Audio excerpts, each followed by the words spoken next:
Hello friend, welcome to UGC NET JRF achievers. आज हम discuss करेंगे पेपर 1 के यूनिट 4 जो कम्युनिकेशन है उसका टॉप 20 क्वेश्चन डिस्कस करेंगे। ये काफ़ी इंपॉर्टेंट होने वाला है upcoming exam, UGC net exam और डिफरेंट सेट एग्ज़ाम के लिए। तो ये आप 20 क्वेश्चन अच्छे से लगाएं, ये काफ़ी हेल्पफुल होगा। तो इसका फर्स्ट क्वेश्चन है statement base given below are two statements. First statement, body language is the basis of deceptive communication. और सेकेंड स्टेटमेंट है non verbal cues have their own share meaning. इसका ऑप्शन है A both statement are true, option B both statement are false, option C statement 1 is true statement 2 are false is false, option D statement 1 is false but statement 2 are is true. तो इसका आपको देखना है body language is the basis of deceptive communication. Body language ये बोल रहा है first statement कि बॉडी लैंग्वेज हमेशा भ्रामित करती है, मीन्स जो है ना मिसगाइड करती है। आपका अगर बॉडी लैंग्वेज दिखा रहा है कि आप थोड़ा परेशान हैं, है ना, और ये बोल रहा है कि आप परेशान दिख रहे हैं तो परेशान नहीं हैं, लेकिन ऐसा नहीं होता। कम्युनिकेशन में अगर आपका जिस तरीके का बॉडी लैंग्वेज होता है उसी तरीके से आप उसी तरीके का आपका कम्युनिकेशन स्किल कम्युनिकेट होता है। तो इसका ये ऑप्शन फर्स्ट रॉन्ग होगा, क्योंकि ये डिसेप्टिव कम्युनिकेशन बता रहा है, बॉडी लैंग्वेज डिसेप्टिव नहीं होगा। और उसके बाद सेकेंड है non verbal cues have their own shared meaning. Non verbal body language ये स्टेटमेंट सेकेंड बता रहा है कि बॉडी लैंग्वेज बहुत कुछ बताती है। ये बात सही है, क्योंकि आप बॉडी लैंग्वेज से बहुत सारे लोगों को आप पहचान सकते हैं या समझ सकते हैं कि किस तरीके का उसका बॉडी लैंग्वेज है।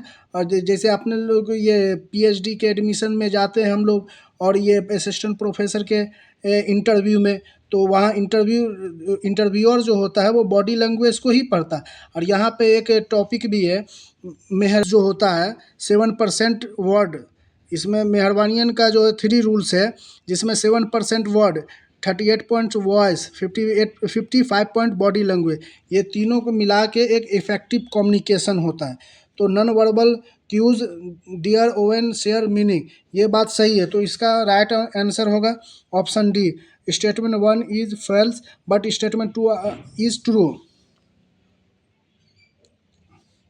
Next question, communication apprehension is often described as, communication apprehension is often described as social relativity, psychosocial barriers, social anxiety, social ambiguity। तो इसका राइट ऑप्शन होगा सोशल एंजाइटी। ये कैसे होगा अभी हम समझते हैं। इसमें क्वेश्चन बोल रहा है communication apprehension is often describe as, मतलब कम्युनिकेशन जो है आशंका और शक जो है फैलाती है। ये तो इससे कम्युनिकेशन जब आशंका और शक फैलाएगी तो इससे क्या मतलब इम्पैक्ट होगा, तो इससे सोशल एंजाइटी जो है सोशल में अपना एक सोशल समाज में एंजाइटी लेवल बढ़ता है। ठीक है, next question, a leave application from clerk to the principal of the institution is an example of। ये क्वेश्चन में बता रहा है कि एक क्लर्क जो है अपने प्रिंसिपल को छुट्टी के लिए एप्लीकेशन दे रहा है। तो ये किस तरीके का कम्युनिकेशन है, downward communication, horizontal communication, general communication, upward communication. तो ये डाउनवर्ड कम्युनिकेशन मीन्स होता है जब प्रिंसिपल जो है क्लर्क को देगा, वो क्लर्क को कोई भी कम्युनिकेशन पास करेगा तो वो होगा डाउनवर्ड कम्युनिकेशन। जब ऊपर वाला, इसको शॉर्ट में ऐसे समझ सकते हैं, जब ऊपर के लोग नीचे वाले को कम्युनिकेशन, जैसे कोई कंपनी में जनरल मैनेजर कोई क्लर्क को या कोई मैनेजर को कम्युनिकेट कर रहा है तो वो होगा downward communication. Horizontal communication means बराबरी के लोगों को, क्लर्क को अगर कम्युनिकेट कर रहा है तो वो हॉरिजॉन्टल कम्युनिकेशन में आएगा। जनरल कम्युनिकेशन एक नॉर्मल जैसे हम आप बात करते हैं, ये जनरल कम्युनिकेशन में आएगा। अपवर्ड कम्युनिकेशन मीन्स ये इसमें क्वेश्चन बता रहा है क्लर्क प्रिंसिपल को जो है एक एप्लीकेशन दे रहा है, तो मीन्स ये क्या है कि अपवर्ड कम्युनिकेशन हुआ, अपने से ऊपर वाले को दे रहा है। तो इसका राइट ऑप्शन होगा option D. Next question, this is me aspect of communication reflect. तो ये क्वेश्चन ऑप्शन है the audience of preference, the speaker personality, the ego centric attitude, the low level of the confidence. तो ये question में this is me aspect of communication reflect, मतलब ये communication किस तरीके का कम्युनिकेशन है इसमें। अब दिस इज मी बस इसमें क्या ऑप्शन, आपको ऑप्शन एलिमिनेशन में मेथड से भी आप ये क्वेश्चन को कर सकते हैं। द ऑडियंस प्रीफरेंस, अगर हम जब बोल रहे हैं दिस इज मी तो मीन्स क्या है, तो इसमें क्या है कि इसमें बोला है, क्वेश्चन बोला this is me aspect of communication reflect, मतलब कभी भी अगर स्पीकर बोल रहा है दिस इज मी मीन्स क्या हो रहा है कि वो ऑडियंस को प्रीफरेंस नहीं दे रहा, नहीं द ईगो सेंट्रिक एटीट्यूड, ये नहीं कोई किसी तरीके का एक ये होता है। The low level of confidence, उसका कॉन्फिडेंस भी लो नहीं होगा, तो मतलब इसका ये क्वेश्चन का ऑप्शन होगा द स्पीकर पर्सनालिटी, मतलब वो अपने आप के पर्सनालिटी को डिस्क्राइब कर रहा है दिस इज मी। तो इसका राइट ऑप्शन होगा option number B. Next question, the golden rules that communicator should follow are. तो इसका ऑप्शन है they should be aloof, option B they should take sides, they option C they must be heard, they must be, option D they must be understood, option E they must be appreciated. तो the golden rules, the communicator का golden rules क्या हो सकता है, they should aloof, मतलब वो ये audience से अलग नहीं हो सकता है, मीन्स इसको आप एलिमिनेट भी कर सकते हैं। कभी भी जो कम्युनिकेटर होगा वो ऑडियंस से अलग अगर होगा तो वो इफ़ेक्टिवली कम्युनिकेट नहीं कर पाएगा, तो ये इसको आप ए को एलिमिनेट कर सकते हैं। तो ए को एलिमिनेट किए, उसके बाद दे शुड टेक साइड, अगर आप कोई भी कम्युनिकेटर किसी ऑडियंस का अगर साइड ले रहा है तो वो इफ़ेक्टिवली कम्युनिकेट नहीं कर पाएगा। ए और जब बी हट जाएगा उसके बाद आगे देखते हैं, दे must be heard, they must be understood, they must B appreciated. ये ऑप्शन देखते हैं, ये तीनों आई थिंक ये तीनों ऑप्शन होगा राइट। तो इसका ऑप्शन होगा option D, option 4। Next question, which one of the following is strategy to overcome communication barriers.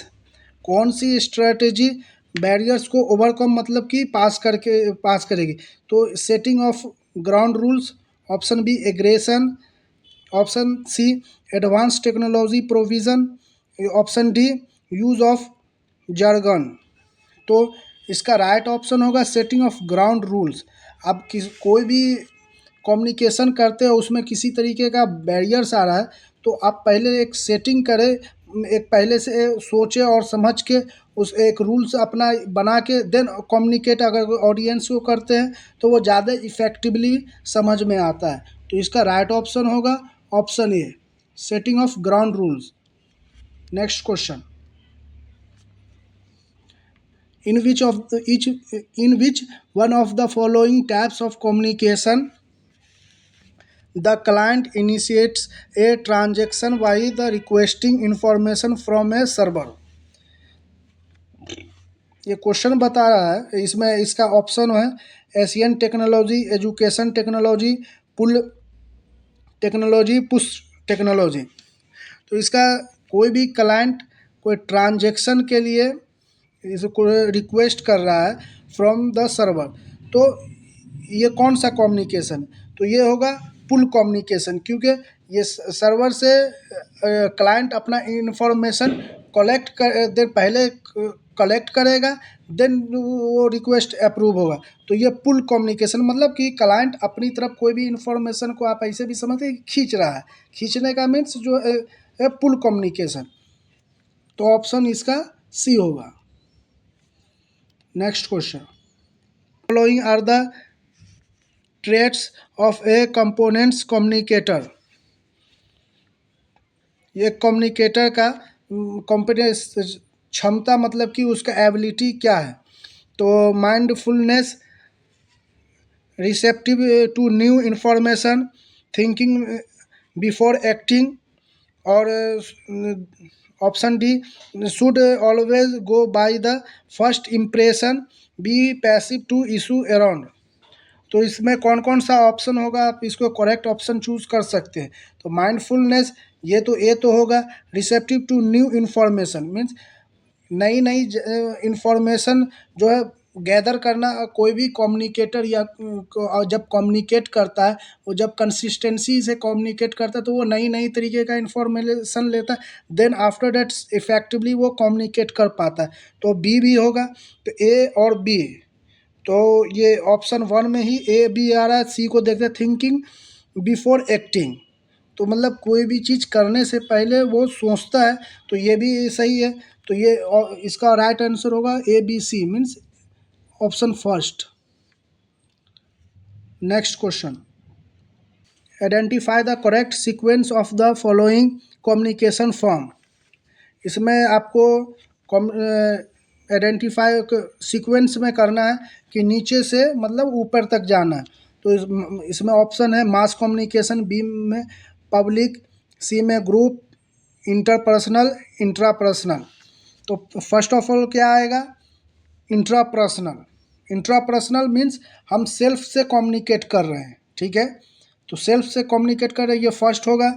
तो मीन्स ई फर्स्ट आएगा। ई फर्स्ट एक ही ऑप्शन में, लेकिन फिर भी हम आगे देखते हैं कंसेप्ट के लिए।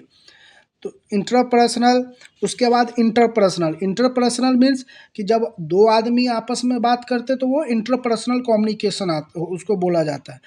उसके बाद group, group communication. Group communication means 4 से 5 आदमी अगर आपस में हम लोग बात करते हैं तो वो ग्रुप कम्युनिकेशन आएगा। आफ्टर दैट ये इसमें आपको कंफ्यूज हो सकता है पब्लिक और मास। तो पब्लिक मीन्स ये मास कम्युनिकेशन से जस्ट पहले वाला पार्ट से। तो इसका राइट ऑप्शन होगा option D, E D C B A, option 4। इस तरीके का क्वेश्चन काफ़ी आता है, तो इसको आप लोग अच्छे से और कंसेप्ट क्लियर करके लगाए, जैसे बताया गया उसको बार बार रिवीजन करें तो ज़्यादा समझ में आएगा। Next question, identify the correct sequence of the following elements in the mass communication process. Option है selective exposure, selective attention, C में से कॉग्निटिव डिसोनेंस, डी में concrete congruent information, confirmation of bias. तो इसको सीक्वेंस में लगाना है। तो इसका राइट सीक्वेंस क्या होगा, इसका सबसे पहले क्या अपने को करना है, कोई भी इसको सेलेक्ट करना है। तो सेलेक्टिव एक्सपोजर, तो आप देखते हैं अपन ऑप्शन एलिमिनेशन मेथड से भी कर सकते हैं। अगर फर्स्ट में क्या है कि आपको दिख गया कि ए बी में ऑप्शन में ए फर्स्ट है, तो आप ऐसे भी कर सकते हैं। इसको आप अपना आगे देखते हैं, ठीक है। तो एक्सपोजर के selective exposure, after that confirmation of bias. Communication में कभी भी अनबायस होना चाहिए, ठीक है। इसमें लिखा है कन्फर्मेशन ऑफ बायस, सिलेक्ट करके उसके बाद ये देखना कि कोई कम्युनिकेटर बायस तो नहीं हो रहा है किसी के। तो ये जब ही बायस अगर कम्युनिकेटर होगा तो वो गुड कम्युनिकेशन नहीं आएगा। कभी भी कम्युनिकेटर को, एक अच्छे कम्युनिकेटर को अनबायस होना चाहिए। तो उसके ए के बाद आएगा ई आफ्टर दैट कॉग्निटिव डिसोनेंस, सी, उसके बाद सेलेक्टिव अटेंशन, एंड लास्ट में आएगा कन्ग्रुएंट इंफॉर्मेशन। तो इसका राइट ऑप्शन होगा option number B. Next question,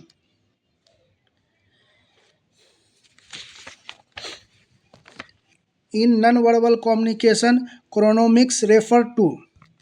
ये काफ़ी इंपॉर्टेंट क्वेश्चन है, इसको आप लोग इजी मत लीजिएगा, क्योंकि इस तरीके का क्वेश्चन काफ़ी यूजीसी नेट में आ रहा है। क्रोनोमिक्स, उसके बाद हैप्टिक्स, केनाइसिस, इस तरीके का क्वेश्चन काफ़ी आ रहा है, तो इसीलिए इसको इजी में तो इसका क्रोनोमिक्स का जो है ना, इसका राइट आंसर होगा टाइम। इसमें कोई शॉर्टकट नहीं है, इसको आपको याद करना ही होगा, ठीक है। Chronemics means time. और इस पे आप अदर ऑप्शन भी ले सकते हैं। हैप्टिक्स, हैप्टिक्स मीन्स क्या होता है? हैप्टिक्स कम्युनिकेशन मीन्स जो आप किसी से टच करते हैं, हैंड शेकिंग करते हैं, उसको हैप्टिक कम्युनिकेशन बोला जाता है, ठीक है। किनेसिस, किनेसिस मीन्स बॉडी लैंग्वेज। आपके कभी भी कोई भी आदमी आया, वो थोड़ा नर्वस फील होता है इस तरीके का, तो उसको किनेसिस कम्युनिकेशन बोला जाता है। अब स्पेस है, तो इसका राइट ऑप्शन होगा 11 नंबर का, ऑप्शन नंबर डी, क्रोनोमिक्स का टाइम। तो इसमें स्पेस, स्पेस में भी अब कम्युनिकेशन जब होता है तो इंटीमेट कम्युनिकेशन जो होता है वो 0.0 से लेके 50 सेंटीमीटर, सॉरी 0 से लेकर 50 सेंटीमीटर तक होता है, तो उसे इंटीमेट कम्युनिकेशन बोला जाता है। पर्सनल कम्युनिकेशन जब दो आदमी आपस में मिलता है तो उसको पर्सनल कम्युनिकेशन में 0.5 से 1 मीटर तक, जब दो आदमी आपस में मिलता है तो 0.5 से 1 मीटर तक अगर होता है तो उसको पर्सनल कम्युनिकेशन बोला जाता है। और आफ्टर दैट सोशल कम्युनिकेशन, वो 1 मीटर टू 5 मीटर, अगर 1 मीटर से लेके 4 मीटर तक अगर होता है तो उसको सोशल कम्युनिकेशन बोला है। और एबव द 4 मीटर ये पब्लिक कम्युनिकेशन बोले। तो ये सब काफ़ी इम्पोर्टेंट है, इसको डिफरेंट डिफरेंट, ये स्पेस हो गया, उसके बाद टाइम, ये क्रोनोमिक्स हो गया। तो इस तरीके का क्वेश्चन काफ़ी, जैसे एक हैप्टिक्स बोला, हैप्टिक्स से भी एक क्वेश्चन बन सकता है, क्रोनोमिक्स से भी एक क्वेश्चन बन सकता है, काइनेसिस से भी एक क्वेश्चन बन सकता है, ठीक है।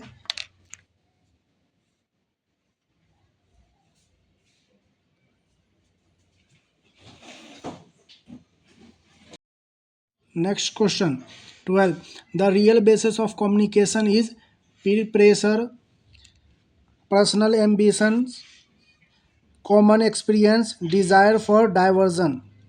तो इसका 12 का राइट आंसर होगा option number 3, common experience. Next question, in communication connotatives words have, connotatives word means एक ही वर्ड में कई मीनिंग जब छुपा होता हो तो उसको कॉनेटिव्स वर्ड, सॉरी सॉरी, जब डिफरेंट वर्ड का इंक्लूड करके एक वर्ड में डिफरेंट मीनिंग जब छुपा हो तो उसको कॉनेटिव्स वर्ड्स बोला जाता है। तो इसका क्या ये होगा? Clear, clear message, clear meaning,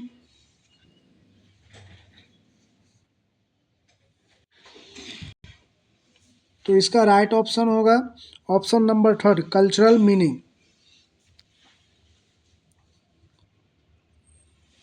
next question,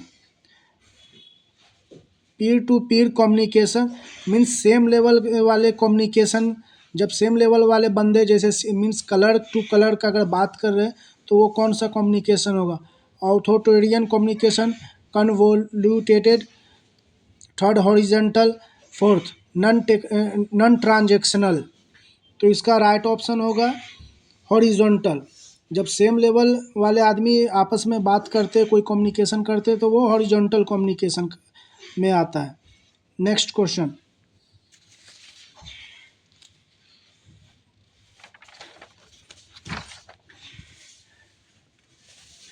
a communication scenario in which two teacher are debating about the for the 21st century is an instance of diagonal communication, group communication, interpersonal communication, literal communication.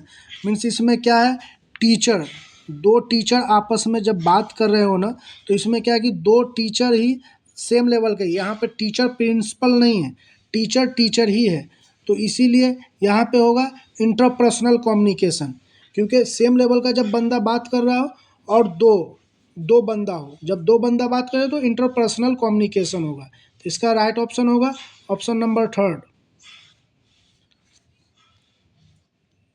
Next question, in communication semantic barriers refers to, semantic, सब first of all semantic barrier समझते हैं।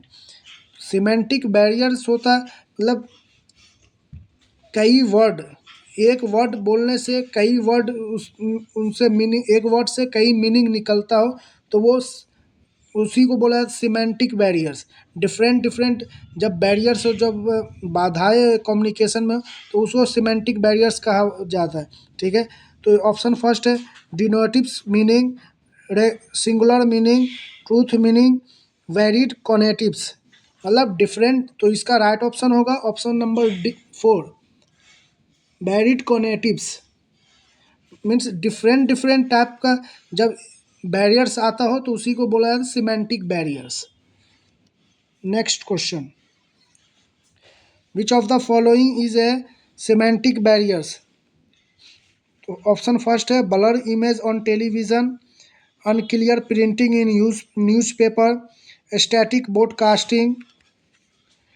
Fourth है redundancy in writing. तो इसका right option होगा option number fourth, रिडेंसी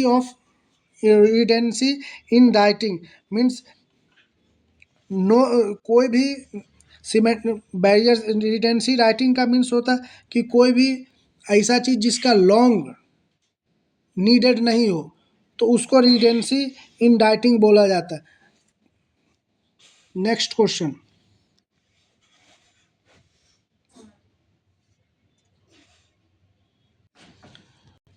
question number 17, the grapevine communication is often derived bye.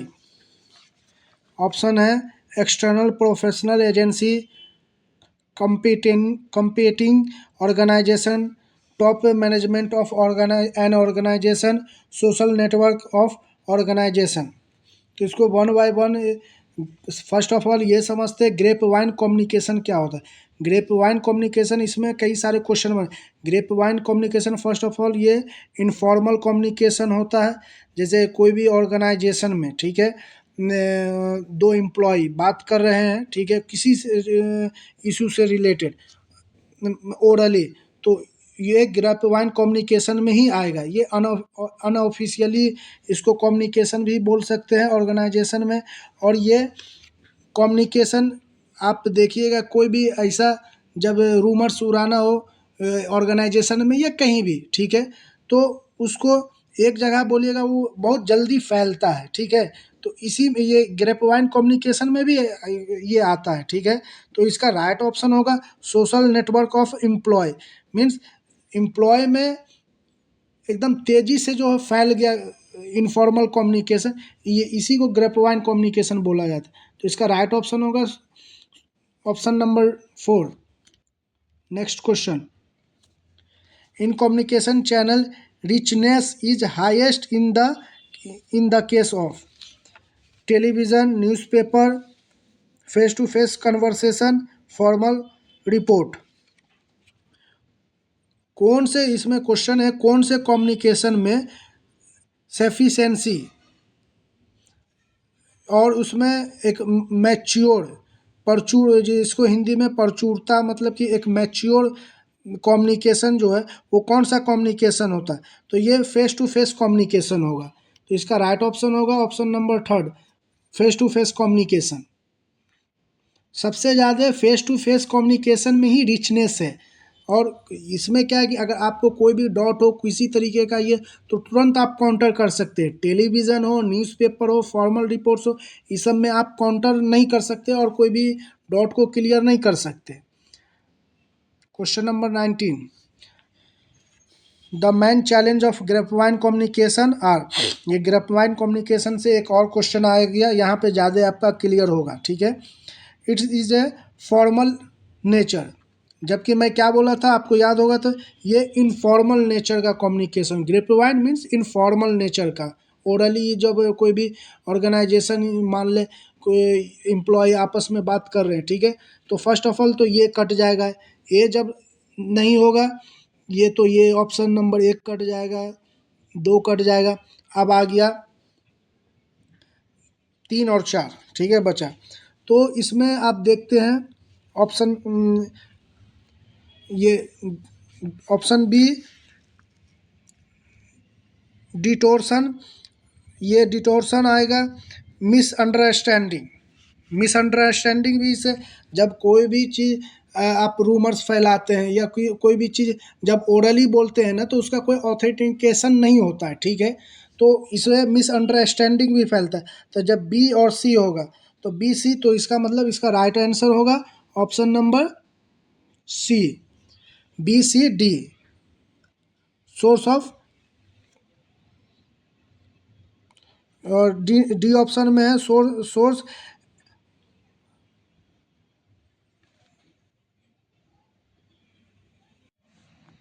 इसका option number D है, source of anonymity. तो ये इसका ऑप्शन होगा option number third, A B D, sorry A C D. Next question, और ये आज का लास्ट क्वेश्चन है, ये 20 नंबर क्वेश्चन। Which model of communication emphasize the importance of feedback. इसमें यह है कि कौन से कम्युनिकेशन में फीडबैक मिलता है। Linear communication model, Shannon Weaver's model, transactional model, none of the above. तो लीनियर मॉडल में आप लोग अगर पढ़े होंगे कम्युनिकेशन में, तो लीनियर मॉडल में फीडबैक नहीं मिलता। ये मास कम्युनिकेशन जो है उसमें ये आता है लीनियर कम्युनिकेशन। शैनन वेयर्स में मॉडल में भी ये फीडबैक नहीं आता। एक है ट्रांजैक्शनल मॉडल, इसको हम ये क्लासरूम मॉडल भी कह सकते हैं। क्लासरूम में यही मॉडल यूज़ होता है, ट्रांजैक्शनल मॉडल। तो इसका राइट आंसर होगा option number third, transactional model. इसमें आप ये लीनियर मॉडल में इसमें 4 मॉडल आता है, जैसे एरिस्टोले मॉडल, आप लोग राइट डाउन कर सकते हैं। Aristotle model, Berlo, SMCR model. SMCR का फुल फॉर्म भी आता है, जैसे S means message, sorry S means source, M for message, C for channel, R for receiver. Berlo का SMCR, इसको भी आप राइट डाउन कर सकते हैं। लेसवेल मॉडल, शैनन वेयर्स मॉडल, ठीक है। तो ये क्वेश्चन को अच्छे तरीके से लगा, ये काफ़ी हेल्पफुल होगा। और अगर क्वेश्चन सही लगा तो आप चैनल को लाइक करें और सब्सक्राइब करें। Thank you for watching.